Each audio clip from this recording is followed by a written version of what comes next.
Welcome back. In today's video I'll be showing you how to change the text or font size on your Google Pixel. Remember to leave a like and feel free to subscribe if the video helps. Let's get into the method. To change the font size, open the main settings app and then scroll down and tap on Display and Touch from the list. Within here, scroll down again and tap on Display Size and Text. You can now change the font size with the slider here, and then you may also want to change the display size as well. Finally, you could enable bold text with the toggle switch.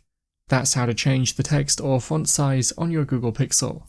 Click the card on screen now to watch a video of mine showing you 10 easy ways to speed up your Google Pixel. If you have any questions, then let me know in the comments below, and if you did find today's video helpful, remember to leave a like and feel free to subscribe for more tips in the future. Be sure to stick around to see some of my other videos that you might be interested in.